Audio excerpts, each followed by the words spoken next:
টানা বৃষ্টি ও জলাবদ্ধতার মধ্যে এইচএসসি পরীক্ষা নেওয়ার প্রতিবাদে শিক্ষামন্ত্রী ডক্টর আ.ন.ম আহসানুল হক মিলনের পদত্যাগ দাবি করেছে শিক্ষার্থীরা। আমরা জানাচ্ছিলাম এর আগে যে তারা অবস্থান নিয়েছিলেন রাজধানীর সায়েন্স ল্যাবে।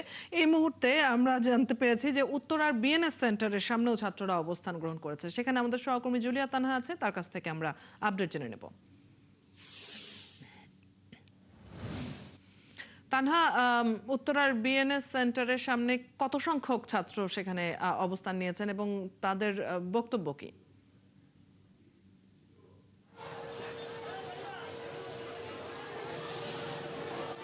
অদিতি, আপনি যেমনটি বলছিলেন যে দুর্যোগ পরিস্থিতি স্বাভাবিক না হওয়া পর্যন্ত এইচএসসি পরীক্ষা স্থগিত এবং 13 জুলাই যে পরীক্ষাটিতে শিক্ষার্থীরা বসতে পারেনি সেই পরীক্ষাটি আবার পুনরায় নেয়া এবং শিক্ষামন্ত্রীর পদত্যাগ সহ 3 দফা দাবিতে কিন্তু এইচএসসি 2026 ব্যাচের শিক্ষার্থীরা এবং পরীক্ষার্থীরা তারা কিন্তু আন্দোলনের ডাক দেয় এবং রাজধানীর বেশ গুরুত্বপূর্ণ বেশ কিছু পয়েন্ট কিন্তু তারা সকাল থেকেই অবরোধ করে এবং এখানে এখন পর্যন্ত যানবাহন চলাচল আসলে একেবারেই বন্ধ ছিল। আমি আছি উত্তরা বিএনএস সেন্টারের সামনে। এখানে সকাল 10টা থেকে শিক্ষার্থীরা আন্দোলন চালিয়ে গিয়েছে এবং এখন পর্যন্ত এইমাত্র তারা আন্দোলনটি আজকের দিনের মতো শেষ করার একটি ঘোষণা দিয়েছে এবং এই এলাকার মহাসড়কে যে যানজট গাড়িগুলো আটকে ছিল সেটি আপাতত ছাড়তে শুরু করছে। আমরা একটু আন্দোলনকারী শিক্ষার্থীদের মধ্যে দু একজনের সাথে কথা বলতে চেষ্টা করব।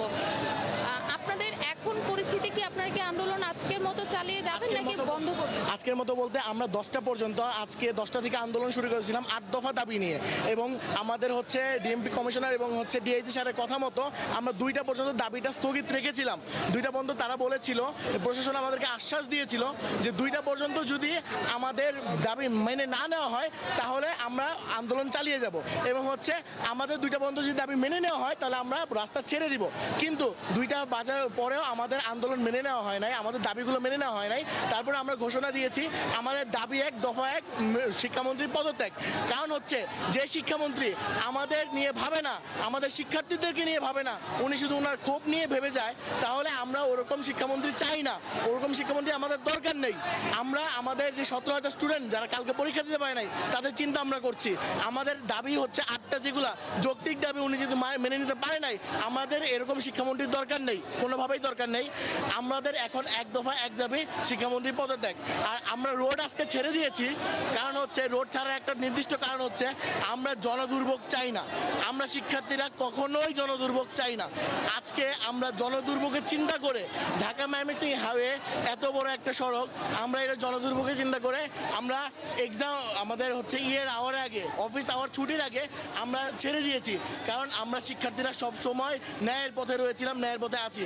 আমরা একটু আরেকজনের সাথে কথা বলতে চাই। আজকে তো আপনারা আজকের দিনের মতো কর্মসূচি আপনারা মানে আপাতত শেষ করছেন, আগামীকালের কর্মসূচি কি থাকবে? এবং আপনারা নিশ্চয়ই জানেন যে বোর্ড থেকে একটি সিদ্ধান্ত এসেছে যে এবং পরীক্ষা স্থগিত করা হবে না, পরীক্ষা চলবে শুধুমাত্র চট্টগ্রাম বোর্ড ছাড়া। এটি নিয়ে আপনাদের আগামীকালকের পরিকল্পনা কি বা কর্মসূচি? আজকে সকাল 10টা থেকে শুরু করে বিকাল 4টা পর্যন্ত যে আমরা কর্মসূচিটি চালু রেখেছিলাম, তো আমাদের এই কর্মসূচির মধ্যে প্রথমেই দাবি ছিল 8টি, যেটি আমাদেরকে মেনে নেওয়া হয় না। অতঃপর আমরা আমাদের একটি দাবিতে অটুট থাকি শিক্ষামন্ত্রীর পদত্যাগ নিয়ে। তো আমাদের দাবি একটি যখন আমরা পেশ করি যে আমাদের শিক্ষামন্ত্রী পদত্যাগ চাই, সেটি ওনারা মেনে নিচ্ছে না এবং শিক্ষা মন্ত্রণালয় থেকে কোনো নিউজ আসছে না আমাদের বরাবর। সেহেতু আমরা জনভোগান্তির কথা চিন্তা করে, সরকার যেহেতু আমাদের শিক্ষামন্ত্রী যেহেতু জনভোগান্তির কথা চিন্তা করছে না, কিন্তু আমার শিক্ষার্থীরা জনভোগান্তির কথা চিন্তা করে, আগামীকালকের কর্মসূচি জনভোগান্তির কথা চিন্তা করে আজকে বিকাল এই বর্তমানে 3:30 থেকে আমরা কর্মসূচি শেষ করে দিয়ে এবং আমাদের এই কর্মসূচিটি 1 দফা দাবিটি কালকে ঠিক আমাদের পরীক্ষা পর্যন্ত অব্যাহত থাকবে। যদি এটি মেনে না নেওয়া হয় আমরা ইনশাল্লাহ কালকে আবার পরীক্ষার পর এই দাবিটি চালিয়ে যাব এবং এটি শিক্ষা মন্ত্রণালয়ে হবে। অদিতি, তানহা, আমরা আপনার মাধ্যমে ছাত্রদের দাবি দেওয়ার কথা জেনে নিচ্ছিলাম। দর্শক, উত্তরার বিএনএস সেন্টারের সামনে ছাত্ররা অবস্থান গ্রহণ করেছিলেন সকাল থেকে, সে বিষয়ে আমরা জানছিলাম সহকর্মী জুলিয়া তানহার কাছ থেকে।